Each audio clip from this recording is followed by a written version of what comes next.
think we all agree that we've made real progress on an issue that is critical not just to our sector and our country, but also to the future of the entire planet.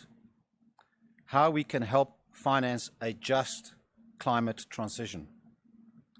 South Africa is hardly a laggard in sustainability thinking. The Johannesburg Stock Exchange was the first in the world to launch a sustainability index back in May 2004.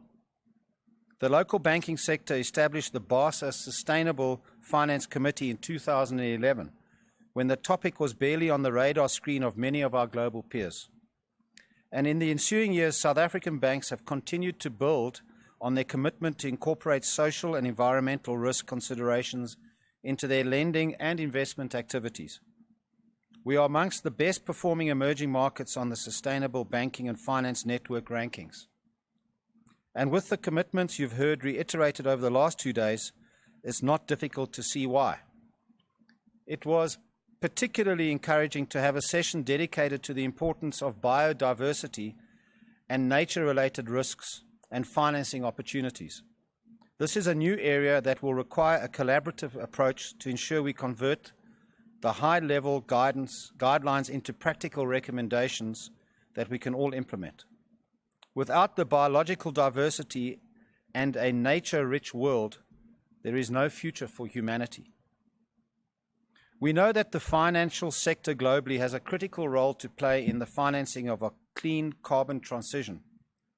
In South Africa, we have an even more important responsibility to ensure that the transition is fair and inclusive as well as green.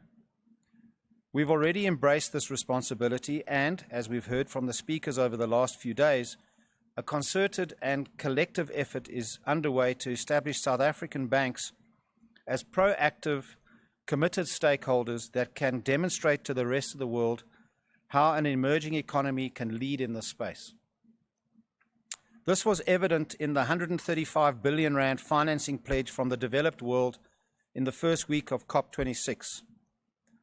We don't know exactly yet how these funds will be mobilized or prioritized, or what conditions will be attached to this financing. But various private sector bodies have lent in-principle support, and our banks here in South Africa are ready to participate in efforts to fund a just energy transition.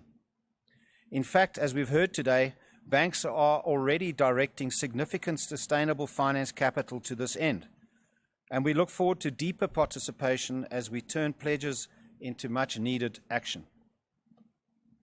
I also need to acknowledge the challenges we are experiencing and the blockages that need to be overcome. Expanding our climate-related disclosures will require better data and a more aligned scientific approach to sustainability and climate reporting. So it's encouraging to see the collaboration between investors, the South African Reserve Bank, the Prudential Authority, National Treasury, and other key government departments and other financial sector stakeholders. All of these parties must work together to identify gaps, address inconsistencies, and find meaningful solutions.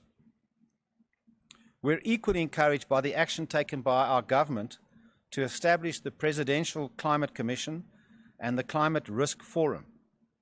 These initiatives, together with the revised and more ambitious nationally determined contributions made ahead of COP26, give me hope that South Africa is willing to take the bold steps required to combat the climate crisis.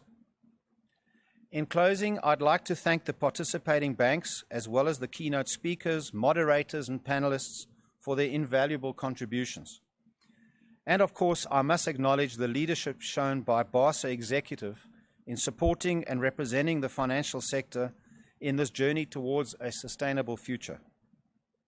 As we reflect on the outcomes of this conference, let's also remain focused on the task at hand to ensure that as we continue to finance a clean and just transition, we also remain focused on building a resilient, inclusive, and growing economy. I thank you very much.